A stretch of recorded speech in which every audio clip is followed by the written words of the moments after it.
Okay, this is Habenara medusa. This is something I grew from seed. I actually made the cross, so it's another species with fewer fimbriae. These are modified petals. And I'm going to just call this medusa. And so it's a Habenara, and so some Habenara, especially of Southeast Asia, of which this is Southeast Asia, Vietnam, and so forth south into the Java area. So I've really haven't had a lot of trouble growing this. I'm gonna say maybe 40s, 50s as being low. This is actually quite short. In Florida, they'll get about 2 feet tall with a lot more flowers. But this has been sitting in my window and getting fairly bright light now that it stopped snowing. And so 70 is probably on the smidge low. I don't think it really enjoyed the cooler weather. But it is blooming and it is surviving, and all the tubers, other tubers, these are siblings, are coming along quite well. But anyway, Southeast Asia Habenara. This is let's say, some of the more primitive orchids. So if regular orchids are like,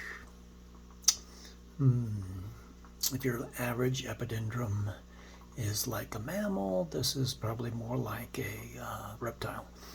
And so your gorgonias and stuff like that are some of your leaflets orchids. Let's call those avian as far as evolutionary specification goes. So this is a little more representative of anatomy-wise of a simpler group. But don't get the idea that this is representative of an ancestral orchid necessarily. It is annual. Well, that's annual. It's a perennial. It dies back to the tubers, and then it goes through a dormant period. So I always thought the Habenarias, Southeast Asian Habenarias, that have color on the leaves, of which this does not. This would be hard to grow necessarily for people, but there is a group that really isn't very much into it, and I did a lot of reading on it. And a couple of years ago in Orchids, I published a article on it, and so forth, which was kind of an adventure in and of itself, because I submitted it to the Orchid Digest, and they spent a year messing around with it, because they don't seem to have their act together in an obvious way. And then every so often, at a moment's notice, oh, we want to publish it. Then I'd go through, and the editor had done horrible things to it, and so I withdrew it and sent it over to Orchids, and they published it within a month or two. So anyway, there's that, and that was an adventure in of itself. So sometimes you get stuff published because you simply like the editor. But anywho's, probably more common than not. But I'm not sure how all this shows up here. But there's two little yellow things. Let's see if we can.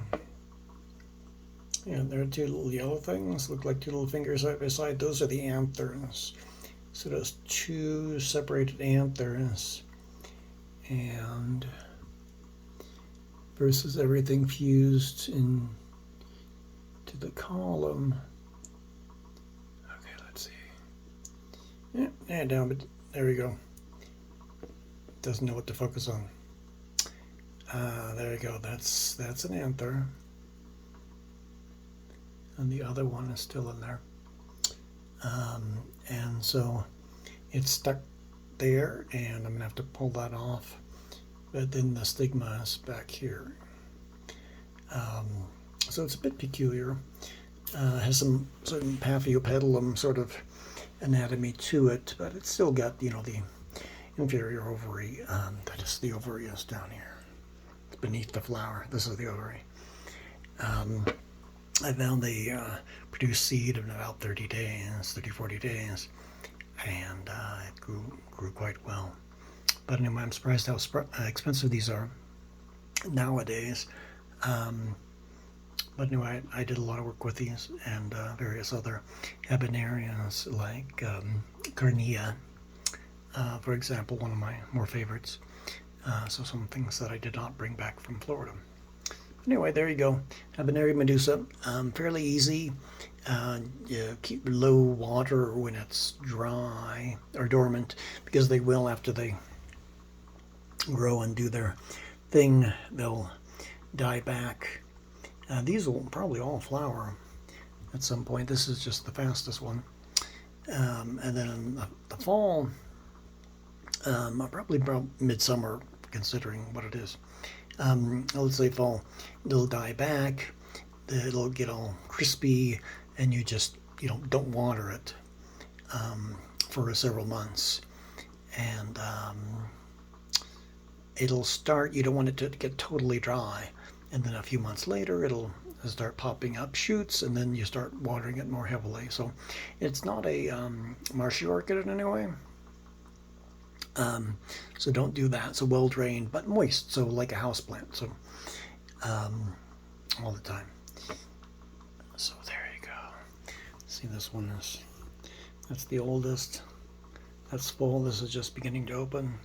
So the little fimbriae are uncurling, but it's still got some things going on. There you go.